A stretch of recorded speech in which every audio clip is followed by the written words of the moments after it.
Gold, trusted gold buyers. మీరు తాకట్టు పెట్టిన బంగారాన్ని విడిపించి ఈ రోజు ఉన్న మార్కెట్ ధరకు కొనబడను.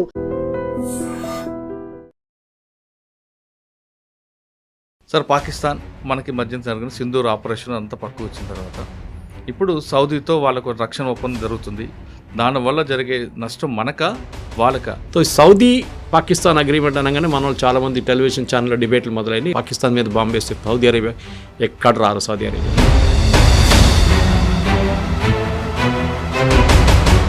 సంతకాలు పెట్టడం ఒకటి, యాక్ట్ చేయడం ఒకటి.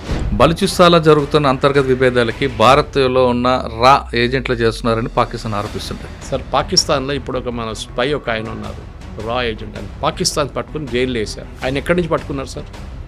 ఇరాన్ నుంచి పట్టుకెళ్ళారు, ఇరాన్ బార్డర్ నుంచి. ఆపరేషన్ సింధూర్ సక్సెస్ అయ్యాం, మళ్ళీ మన మీద పహల్గాన్ దాడి, ఆపరేషన్ సింధూర్. ఈ నేపథ్యంలో భారత్ పాక్ మ్యాచ్ అవసరం అన్నది ఒక చర్చ వచ్చింది. ఈ ఐసీసీ మ్యాచ్ అనేది దీనికి ఒక చాలా పెద్ద కాంట్రాక్ట్ ఉంది.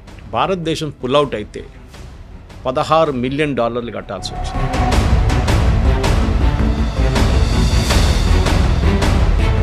మనం పాకిస్తాన్ని ఓడించలేమని చెప్పి మనం పారిపోయామని చెప్పి పాకిస్తాన్ ఒక స్టోరీ తీసుకొస్తాం.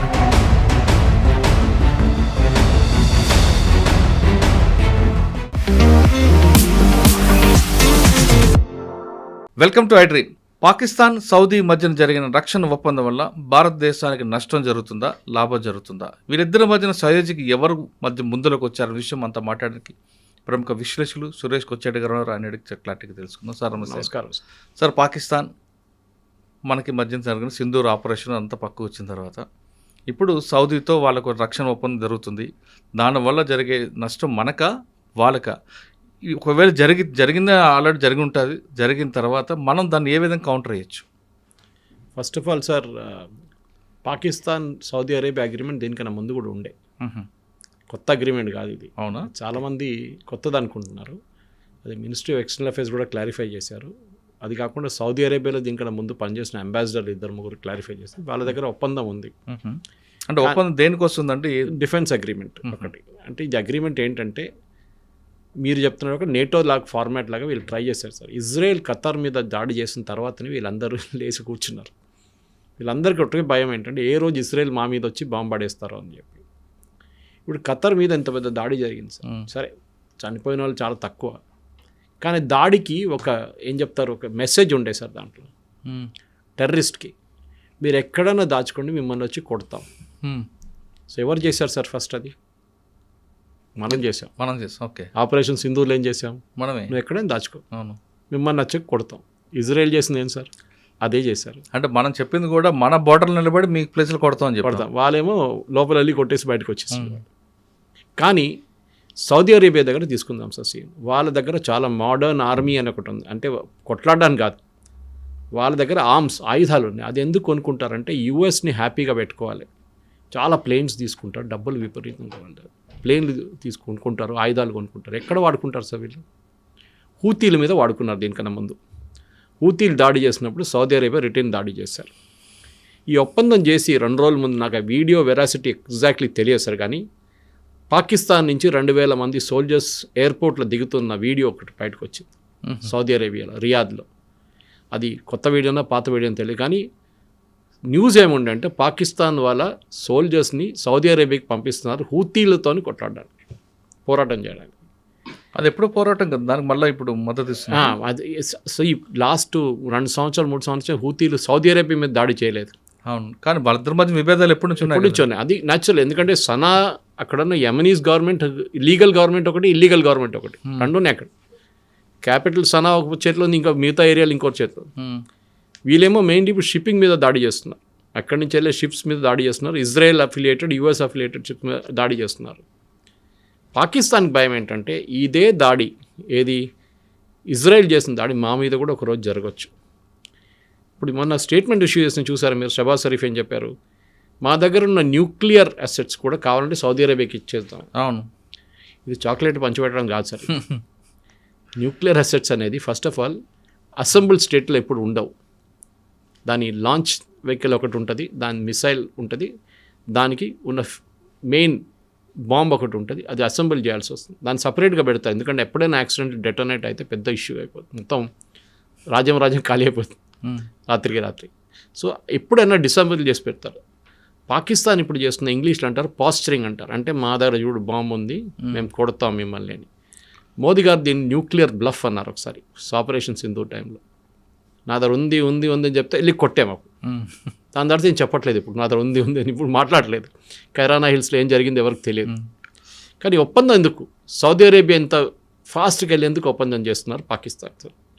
సో 2 రోజుల తర్వాత న్యూస్ వచ్చింది, పాకిస్తాన్లో ఉన్న రేర్ ఎర్త్ మినరల్స్ మన అందరికీ తెలుసు, కోబాల్ట్ కానీ జింక్ కానీ టంగ్స్టన్ కానీ పెలడియం కానీ పాకిస్తాన్లో ఖైబూర్ పఖ్తూన్వా ఏరియాలో ఉంది చాలా మటుకు. బలూచిస్తాన్ ప్రావిన్స్లో కూడా ఉంది. ఇప్పుడు చూడండి, నిన్న ఖైబూర్ పఖ్తూన్వా మీద దాడి చేశారు పాకిస్తాన్ ఎయిర్ ఫోర్స్, 32 మంది చనిపోయారు.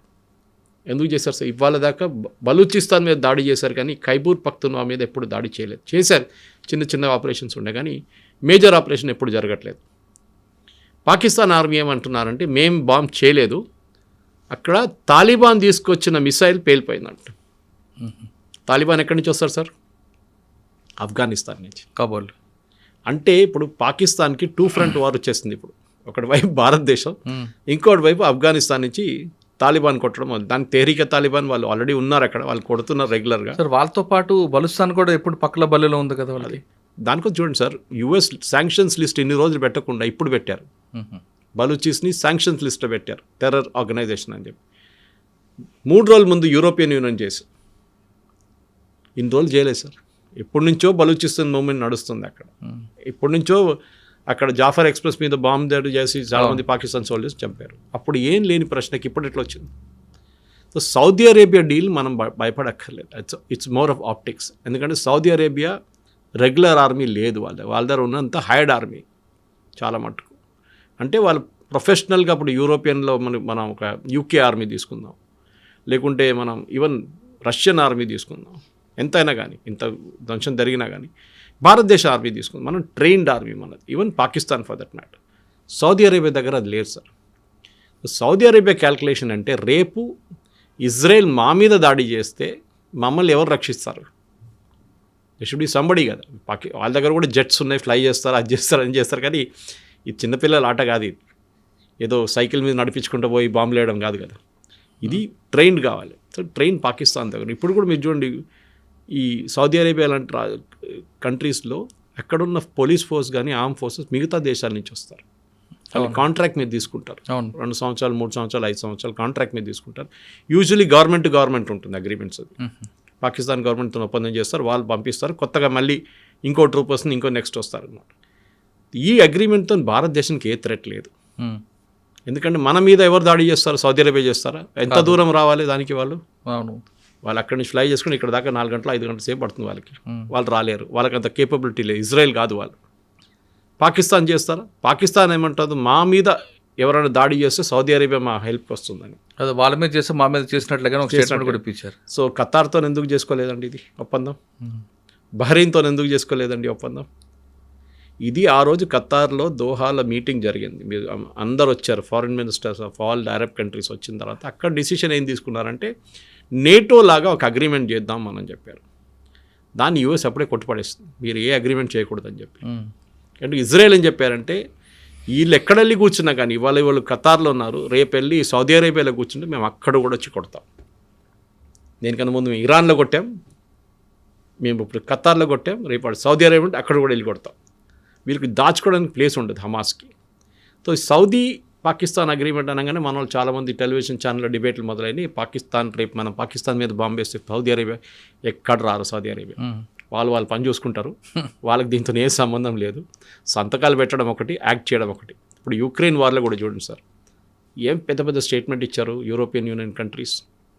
రష్యా దాడి చేస్తే మేము యుక్రెయిన్ మీద మేము పట్టించుకోం, మేము కూడా మా మంచి బూట్స్ ఆన్ ద గ్రౌండ్ అంటే మా సోల్జర్స్ని పంపిస్తా అన్నారు. ఒక్క కంట్రీ చెప్పండి సార్ సోల్జర్స్ని పంపించింది? లేదు. మేము జెట్స్ తీసుకెళ్ళి మేమే మా జెట్స్తో బాంబ్ చేపిస్తామన్నారు. అది ఎప్పుడు చేయదు. కొన్ని పాత ప్లేన్లు ఇచ్చింది అంతే వాళ్ళకి ఆడుకోవడానికి. తో చెప్పడం ఒకటి, చేయడం ఒకటి. చేసేటోడు ఎప్పుడు చెప్పడు, చేసి చూపిస్తాడు. ఇజ్రాయెల్ పాలసీ ముందే మేము ఖతార్ మీద బాంబ్ చేయబోతున్నది ఎప్పుడు చెప్పలేదు. వెళ్ళి కొట్టేశారు, ఖతం చేసి వచ్చేసారు. And they admitted, accept the responsibility also. మేమే చేస్తామని చెప్పి వాళ్ళకి భయం లేదు దాంట్లో. మనమైనా కొంచెంసేపు ఆలోచిస్తాం అది చెప్పాలన్నా వద్దా అని చెప్పేసి. సో సౌదీ అరేబియాకి ఉన్న లిమిటెడ్ కెపాసిటీ, చాలా లిమిటెడ్ కెపాసిటీ. ఆయుధాలు ఉన్నాయి నేను చెప్పినట్లు దీనికన్నా ముందు, కానీ ఆయుధాలు ఆపరేట్ చేసిన మనుషులు కావాలి, టెక్నికల్ పవర్ కావాలి. అది పాకిస్తాన్ దగ్గర నుంచి బారో చేసుకుంటారు. ఓకే, పాకిస్తాన్ వాళ్ళు ఒక టెస్టింగ్ గ్రౌండ్గా వాడుకుంటారు. రేపు హూతీలతో కొట్లాడుకుంటే హూతీలు ఆల్రెడీ వార్నింగ్ ఇచ్చారు మొన్న, మా దగ్గర వస్తే మేము వచ్చిన పాకిస్తాన్ సోల్జర్ అందరినీ కాఫిన్లో పెట్టి షావన్లో పెట్టి మేము పంపిస్తాం రిటర్న్ అని చెప్పేసి. So Pakistan will not dare do it. వాళ్ళు హూతీలతో ఏం కొట్లాడబెట్టుకోరు, ఎందుకంటే ముస్లిం అటాకింగ్ ముస్లిం అయిపోతున్నారు. అవును, అది పెద్ద సరే, అది షియా సున్నీ ఇష్యూ ఇంకోటి ఉంది, కానీ ఇది మెయిన్లీ ఒక ముస్లిం నేషన్ ఇంకో ముస్లిం నేషన్. దానికోసం నిన్న కూడా ఫస్ట్ టైం పాకిస్తాన్ ఖైబర్ పఖ్తూన్ఖ్వా మీద చేసిన బాంబింగ్ని ఇంటర్నేషనల్ లెవెల్ ఏం చూసారంటే, ఒక కంట్రీ వాళ్ళ సిటిజన్స్ మీద బాంబ్ చేశారు. మీరు ఎక్కడ విన్నారు ఇది? బహుశా ఇప్పుడు చెప్తే ఇందిరాగాంధీ గారు చేశారు కదా, మణిపూర్ మీద బాంబింగ్ చేశారంటే, అది ఆ టైంలో ఒక అవుట్ఫిట్ ఉండే, ఒక ఏం చెప్తారు గెరిల్లా అవుట్ఫిట్ ఉండే, వాళ్ళని అరికట్టడానికి చేసిన పని. అది రైట్ ఆర్ రాంగ్? ఇప్పుడు బీజేపీ వాళ్ళు కూడా అదే తీసుకుంటున్నారు కాంగ్రెస్ వాళ్ళ మీద, మీ ఇందిరాగాంధీ బాంబ్ చేసింది కదా, అప్పుడు మీరు ఎక్కడున్నారని చెప్పి. కానీ that is a different context. కానీ ఇప్పుడు ఏ దేశం సార్ చెప్పండి మీరు? యూఎస్లో ఉన్న ఎవరు దాని మీద బాంబింగ్ చేస్తారు ఇవాళ దాకా? చేయరు. ఏ దేశం చేయరు. సరే, టర్కీ, కుర్దిస్తాన్ ఆ ఇష్యూ, అలా ఇరాక్లో కూడా ఆ ప్రాబ్లం ఉండే, కుర్దు ప్రాబ్లం. ఇప్పుడు ఆ ప్రాబ్లం సార్ట్ అవుట్ అయిపోయింది. ఎప్పుడు చేయరు సార్. సో ఫస్ట్ టైం మనం చూస్తున్నాం ఒక నేషన్ లైక్ పాకిస్తాన్ ఇన్ని సంవత్సరాల నుంచి అక్కడ ఫార్మేషన్, మన ఇండిపెండెన్స్ అయ్యే టైం నుంచి నడుస్తుంది. 75 సంవత్సరాలు చేయని పని ఇప్పుడు చేశారు వాళ్ళు, బాంబింగ్. దీంతో అక్కడున్న మొత్తం ఈక్వేషన్స్ మారిపోయింది సార్.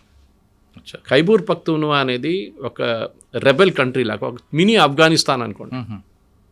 అక్కడ లా నడవదు, పోలీసులు నడవరు, ఆర్మీ పని అసలు పని లేదు. They are law and to themselves, అంతే. మీరు తాలిబాన్ ఆఫ్ఘనిస్తాన్లో వెళ్ళి మేము లా, కోర్టు, జడ్జ్ అంటే వాళ్ళు తుపాకీ తీసుకుని కాల్ చంపేస్తారు, కథ అయిపోయింది, ఇంకేం మాట్లాడతావు. ఇది కూడా అంతే. It's a very rebel territory అనమాట. చాలా మటుకు మన ఆఫ్ఘనిస్తాన్ లాగా ఉంటుంది చూడడానికి, మనం స్ట్రక్చర్ లాగా మొత్తం డస్టీ ఏరియా, అసలు కన్స్ట్రక్షన్స్ ఏం లేవు ఎక్కువ. అక్కడ రియల్ ఎస్టేట్ అనేది ఒక బేసిక్ హౌసింగ్ ఉంటుంది అంతే. మీరు బలూచిస్తాన్లో చూస్తున్నారు చూడండి, అంత డెవలప్మెంట్ కూడా ఖైబర్ పఖ్తూన్ఖ్వాలో లేదు. సరే, మీరు బలూచిస్తాన్ గురించి మాట్లాడారు. బలూచిస్తాన్లో జరుగుతున్న అంతర్గత విభేదాలకి భారత్లో ఉన్న రా ఏజెంట్లు చేస్తున్నారని పాకిస్తాన్ ఆరోపిస్తుంటుంది. సాధారణంగా మన దగ్గర ఉన్న బాంబింగ్కి దానికి పాకిస్తాన్ ఐఎస్ఐ యాక్టివిటీస్ వాళ్ళు వస్తుంటారు, చేస్తుంటారు అనేది మనం ప్రూవ్ చేసాం. రా అన్న వాళ్ళు అంత స్థాయికి దిగుతారా సార్? పాకిస్తాన్లో ఇప్పుడు ఒక మన స్పై ఒక ఆయన ఉన్నారు, రా ఏజెంట్, ఆయన పేరు మర్చిపోయాను నేను, సింగ్ అనుకుంటే, ఏదో ఒక ఇండియన్ నేవీలో పనిచేసిన ఎక్స్. ఓకే, ఒక ఆయన్ని పాకిస్తాన్ పట్టుకుని జైల్లో వేశారు. అవును. ఆయన ఎక్కడి నుంచి పట్టుకున్నారు సార్? ఇరాన్ నుంచి పట్టుకెళ్ళారు, ఇరాన్ బార్డర్ నుంచి. దాని తర్వాత మీకు గుర్తుంటుంది సార్, 6 నెలల ముందు 8 నెలల ముందు ఇరాన్ అండ్ పాకిస్తాన్ ఒక బాంబింగ్ క్యాంపెయిన్ చేశారు, వీళ్ళు వాళ్ళ మీద, వాళ్ళు వీళ్ళ మీద. ఎందుకు చేశారు? పాకిస్తాన్ ఏం అలర్ట్ చేస్తున్నారు అంటే, బలూచీస్ని ఇరాన్ ఆయుధాలు ఇచ్చి హెల్ప్ చేస్తున్నారు మా మీద దాడి చేయడానికి. మనం చేసామా సార్? కాదు. ఇరాన్ మీద ఆరోపణ చేశారు పాకిస్తాన్ ఓపెన్గా, మీరు ఆయుధాలు ఇస్తున్నారు, మా సోల్జర్స్ మీద వచ్చి దాడి చేస్తున్నారు, జాఫర్ ఎక్స్ప్రెస్ మిగతా అన్నీ చేశారు. రా ఏజెంట్స్ చెప్పడం అది చాలా, నేను I won't be one surprised. మనం చేస్తే తప్పేంటి సార్? మన మీద కాశ్మీర్లో ఏం చేస్తున్నారు వీళ్ళు? అవును, అదే పని చేస్తున్నారు కదా. మనం మహాత్మా గాంధీ ఫిలాసఫీ ఇప్పుడు పనికిరాదు సార్. ఒక చంప మీద కొడితే ఇంకో 2 సార్లు కొడతాం అని చంప మీద, అంతే. సో మనం కూడా అదే పని చేస్తున్నాం. వాళ్ళు we will also keep their border restrict.